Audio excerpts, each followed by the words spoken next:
Hello there, this is my YouTube channel where I make YouTube videos largely focused on video games and discussing video games. On this blessed day, we will be discussing one of the most exciting video games released in recent memory, Super Smash Bros. Ultimate. Would have been nice if Xander Mobus shouted that when you started up the game.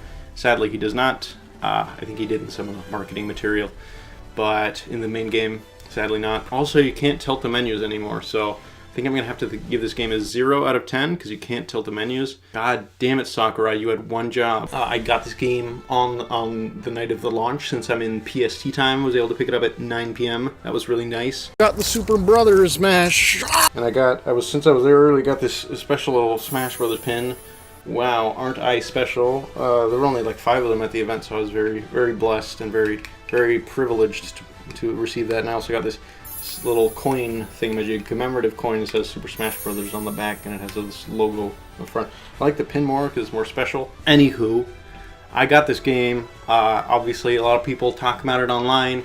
I wanted to get the review up early here, but I was, life. Gameplay in Super Smash Bros. Is of vital importance, so best to get to that first. In my view, gameplay in Super Smash Bros. Ultimate is better than ever before. Everything is just really crunchy. There's so much visual spectacle. Specifically, the HD Rumble is really superb and really enhances the impact your hits have in the game. And the hits in general, like just punching people, just feels so amazing. I just love punching people in this game. It's wonderful. And that's in large part due to the HD Rumble in tandem with the new visual effects they've added to this game, specifically some of the zoom-ins and how the start of the match has like all the characters lined up and their eyes flash. It's really exciting and enthralling, and I love it. In my view, a Smash game has never played better, and this is definitely the best core Smash gameplay anyone could ever ask for thus far. This is the best. This is the best of the best. Better than Melee, you freaks. Getting into some of the more nitty-gritty aspects of the game, we have the new items, which are pretty great. I like the cool blaster thing, which sort of sends out death rays. It's very intense. And you have Death Scythe, so you can scythe people as innocent-looking characters like Isabelle and Villager, and that's funny. That's very amusing to me. Appeals to my simplistic sense of humor. And I also really like in particular the fake Smash Balls. They're particularly devious and can catch off guard, and they're a lot of fun to try and avoid. It's good stuff. Now we move on to characters. Characters are going to take you a long time to unlock in this game. Obviously there's like over 70, which is insane, and unlocking them certainly is fun, but a better balance, I believe, could have been struck, because you spend a lot of time unlocking characters if you're not specifically trying to. So I think it took me about 30 hours to unlock every character in the game. Granted, there are faster ways, but I think that I preferred games like Smash Bros. Brawl and specifically Smash Bros. 4. I feel like you started off with a large roster and then you were able to unlock characters pretty quick, and you didn't mind because you already had a large roster. But here you start off with 8, and it feels a little limiting to just have these characters, especially when you have your main, who is like, for me, one of my mains is Mega Man, and for me, I didn't unlock him until super late in the game, and I didn't even get to try him until like, I don't know, at least 20 hours into the game, which is kind of annoying. Obviously, I could look it up online, but I think, with a game like this, it's kind of nice to just have it. Was not super into that decision. I think it works, and unlocking characters is fun, but it definitely has some drawbacks that I, you notice. It definitely works well for newer players who obviously haven't played any of these characters, but if you've played these characters before, it's not as exciting. I absolutely do love the newcomers that are included in this game. Obviously, there aren't as many as before because it's more focused on getting every single fighter which has appeared in the series previously, like Pichu, Young Link, Snake, Wolf, all those guys back in the game again. So there are fewer newcomers than before, like say Super Smash Bros. 4 or Brawl. However, the newcomers we do get are really exceptional. I absolutely love Inkling and King K. Rool. King K. Rool in particular, man, what a god. That Crocodile King, he's a fun guy to play as. He's real special. And then I also love how returning characters, a lot of them do feel very different. Just being in this new gameplay style where everything is a little faster, it's a little more crunchy. So even characters who you're very accustomed to in previous games will feel marginally different, some more than others, obviously, but A lot of them have some new moves and new visual designs, and I love it all. I think that every single character has some sort of unique thing going on and has value in the roster, and I think that's wonderful. In terms of stage selection, it is overall fantastic. I was particularly pleased to see that all the Kirby stages from Super Smash Bros. History are accounted for. Very, very good to see that. I love having Fountain of Dreams back and Melee Green Greens. Those are two of my favorites. So we have that one. We have Great Cave Offensive, and I was really loving that. We also have just some wonderful returning stages from all the previous games, and pretty much all of them have been completely redesigned. Like especially the Melee and Brawl stages just look almost like completely new stages. They all have like a lot of brand new visual elements, and it looks wonderful. They all look like they fit within this game, whereas in Smash 4, a lot of the stages from Brawl and Melee basically just looked like those same stages but in HD. But with Ultimate, they all look like they fit cohesively within this game and this game's visual style, and I love it for that. That being said, there are some disappointments, specifically the amount of brand new stages. There are only 4 real brand new stages, not counting Final Destination and Battlefield, which are, they're basically just the same versions we've had before. Nothing wrong with that. They're not particularly new in the grand scheme of things. But yeah, the 4 new stages we have are good, but there's no new Kirby stage, there's no new Donkey Kong stage, there's no new Metroid stage, there's no new Star Fox stage. A lot of these huge franchises are just not accounted for in terms of new stages. There are only 2 series which existed in Smash Bros. Previously, being Mario and Zelda, which got new stages. The rest are all returning, and the other 2 new stages are for Splatoon and Castlevania, which obviously were not in the games previously. So I think that's a bit of a shame, but it's clear that the stage creation efforts were directed at restoring pre-existing stages, which is still cool, but I would have liked to see more new stages, and I'm glad to see that every single DLC fighter will come alongside a stage. So that should help give the stage selection a bit more variety and be more in line with previous entries in terms of the new stages, because that's definitely one of the biggest disappointments, is the lack of new stages. As much as I love seeing all the Nintendo 64 stages and the Melee stages and the Brawl stages all restored and looking brand new and fresh, it is definitely missing that new element. Moving on to the music selection in Super Smash Bros. Ultimate is really overall fantastic. I will say it's in line with Smash Bros. 4 in terms of the quality and the amount of new tracks, but that does work, and you're also getting a ton of returning music tracks, and that's really nice to see. I will now move on to the online element. This is a rather controversial topic in some spheres, but in my experience, the online has worked surprisingly well, specifically in comparison to Brawl and Smash Bros. Wii U and 3DS. In Smash Bros. Wii U, I had almost every single match I had was laggy to the point of almost unplayable, and it was just really not an enjoyable experience for me. However, with Ultimate, I've had only like 2 or 3 out of like 50 matches which have been that way, which is a much better ratio, a much more acceptable ratio, and I actually enjoy playing online a lot more in this version. I will know that some people have had complaints about the matchmaking system. They have ditched For Glory and For Fun and replaced it with a sort of thing where you choose rules and then you're matched with people who have similar rule sets. However, this doesn't always work, and some people really enjoy playing like just 1v1 on like, stage hazards off or whatever on like Battlefield or Omega Forums. And I definitely can appreciate that would be frustrating to be matched with people who have rule sets you don't enjoy or you don't want to play as. Personally, I enjoy playing on essentially every rule set, so this system really works out for me. And also, they did patch the game, and from what I've seen, the matchmaking has been a lot more appropriate and what people want from what I've seen. I will note that some people have had more problems with lag than I have. My current internet situation does not allow me to utilize an Ethernet cable, and without it, I've actually had a perfectly okay online experience. Like, there's noticeable input lag, but it doesn't make the game unplayable. It's like an acceptable level of input lag. Like, it's fairly minimal, and in some cases almost you don't even notice it. Great stuff there. I'm looking forward to future updates. There are definitely some improvements to be made.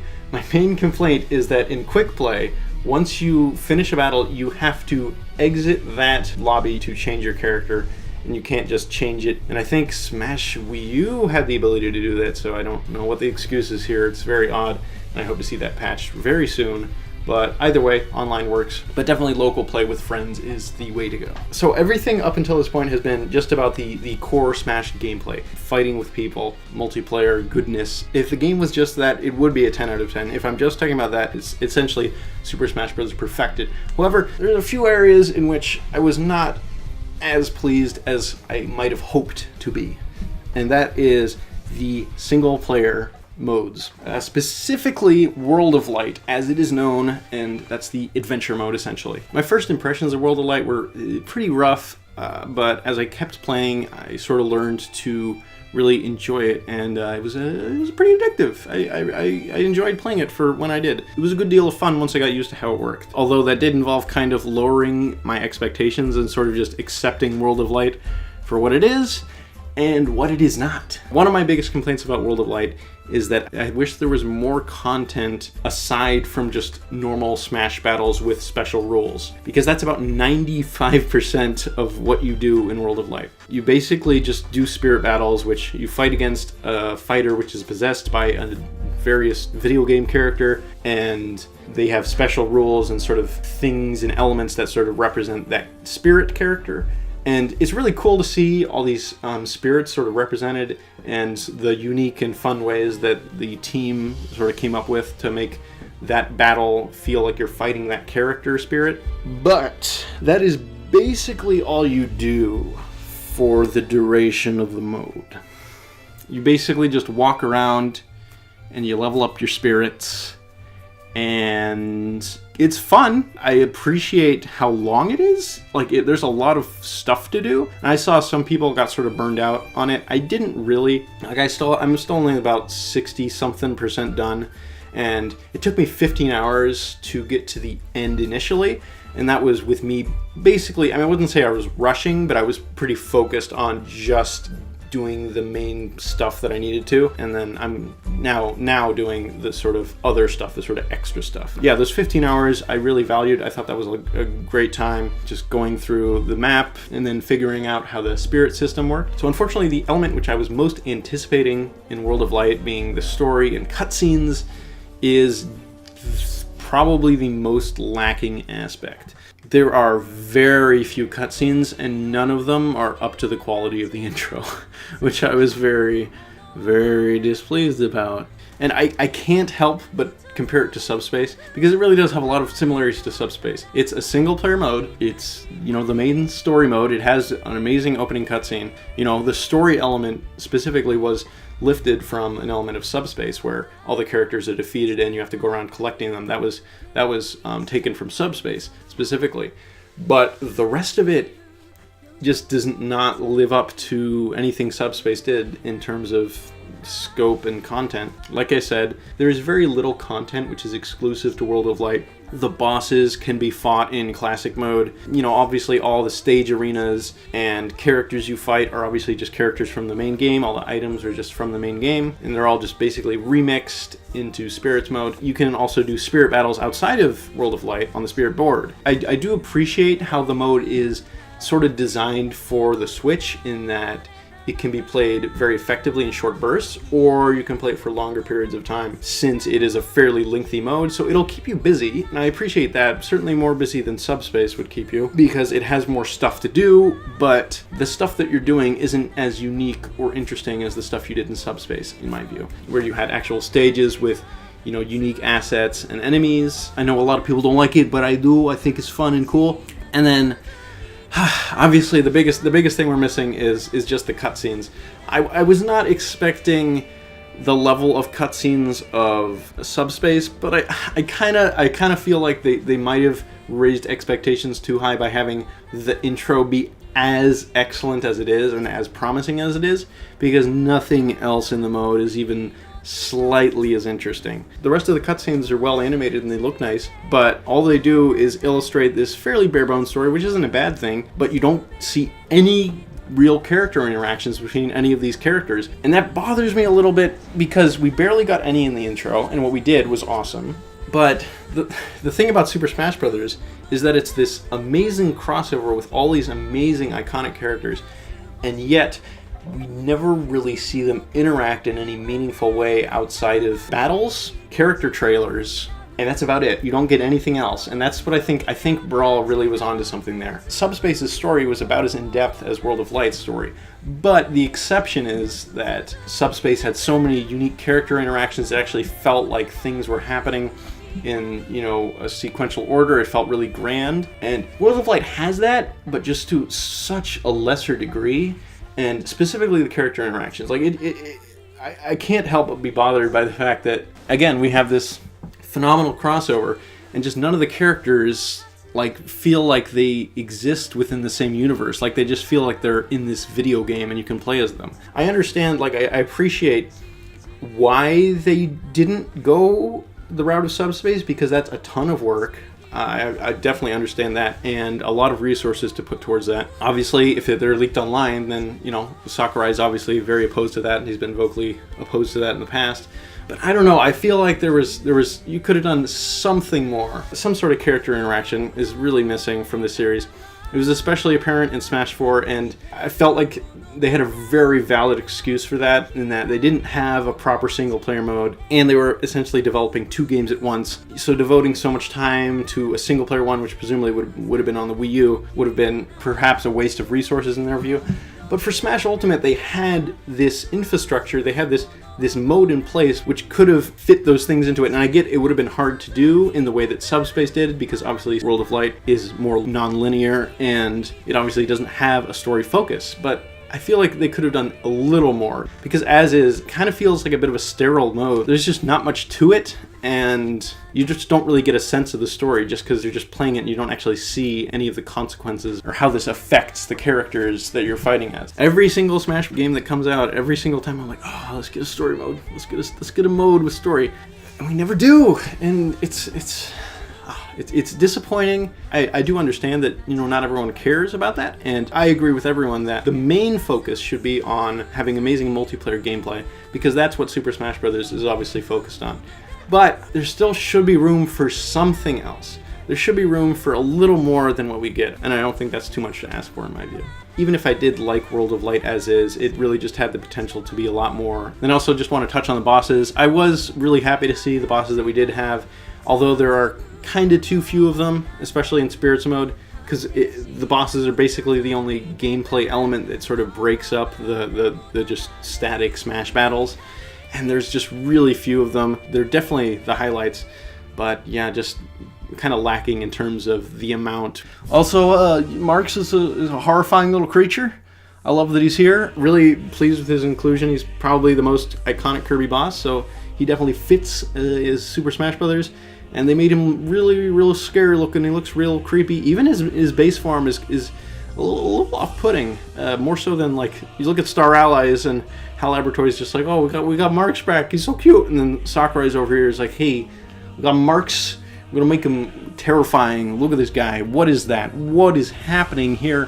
Whoa, that's a lot of stuff. Also, another thing, there's a new Marx boss fight, but we're still using the same Marx music track from Brawl. What's up with that? I don't know about that. I don't know how I feel about that. I know I don't like it. I think we should have had a new Marx battle theme. In fact, there are only 2 new Kirby remixes in this entire game, and those remixes are pretty fantastic, I'll admit.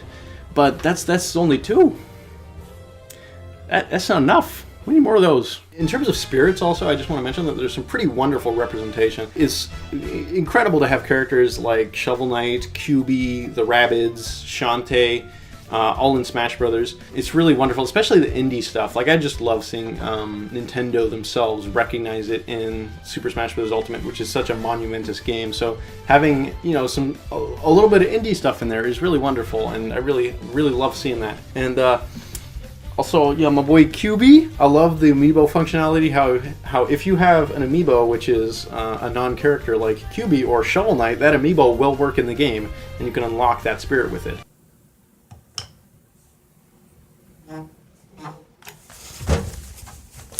So I love that little feature. I love the amiibo feature, obviously. I also love training my amiibo boys. That's always a good time. Training the amiibos, good stuff there.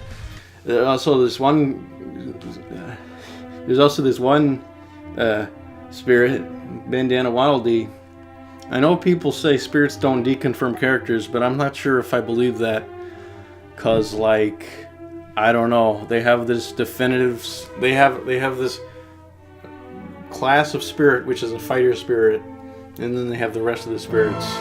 So I don't know if you take a regular spirit and move it to a fighter spirit. How would that work? I don't know. Also, want to touch on classic mode. There's not a lot to say, but I do really like what they did with the mode. Each sort of character has their own select path through classic mode, where you fight characters that fit within a theme, and those are usually really clever and fun, and I really enjoyed playing through classic mode. It's probably the best incarnation we've seen in Smash Brothers. I liked it a lot. It was a lot of fun. Good stuff there. There are a few other fun modes and options like Stage Morph, Smash Down, Squad Strike, and I do enjoy these alternate modes, but my main problem, which I've touched on before, is there's no mode like Smash Tour or like Subspace or like Smash Run or like even like Adventure Mode, where it's sort of an alternate way of playing the game. All the modes in this game are basically just the Smash battles. And granted, as I've said, the Smash battles are better than ever before. I feel like it's kind of missing something when you take out stuff like Break the Targets and Home Run Contest and little things like that. Just feels a little incomplete without that, just because I've grown so accustomed to having them. And it's not that the game is repetitive, but it really is just those Smash battles. And we've seen that previous games in the series have shown that you can have a little more than that. And it was a shame that we kind of don't get that as much in this game, in my view. And not that that's necessarily all that much of a bad thing, because as I said, the gameplay is fantastic, but it kind of depends on your viewpoint, and if you enjoy those extra modes. And I know a lot of people don't, but I really do, and it's a shame that the focus is so much on Smash Battles that there wasn't really room for that other stuff. I want some sort of DLC mode, because I feel like that's the thing that's missing the most from Smash Ultimate. I think they have everything else. You got a great roster, great stage selection, pretty decent online infrastructure. So all that's great. Good music, enough music. We got enough music. So a mode, even if it's paid, like I'd certainly be willing to pay, would just be so amazing, and I think really give this game something more, something that it's missing, that in terms of side content that we have seen in the Smash Brothers previously, but we don't see in this game as much. That being said, the core gameplay is just so superb. This game, just in terms of that, it's just perfect. Everything just flows so beautifully. I have so much fun with this game. I've played it so much since release, and I will continue to play it because it's so much fun to play with friends. It's even more fun to play with your buddies. So. Yeah, I mean, obviously, recommendation. I mean, who would not enjoy this game? I think this is a game for everyone. I think we can all enjoy a slice of this wonderful little creature of a game. And yeah, I'm looking forward to the DLC characters and crossing my fingers for a DLC mode. Obviously, probably not going to happen. But hey, if it did, that would be pretty cool. Wouldn't it be cool? That'd be nice. But yeah, more videos for me in the future, presumably. I'm gonna say goodbye now. Pac-Man says goodbye. Say goodbye to Pac-Man now. Say goodbye. He's saying goodbye to you. What are you going to say? Are you going to say goodbye? Pac-Man demands a response.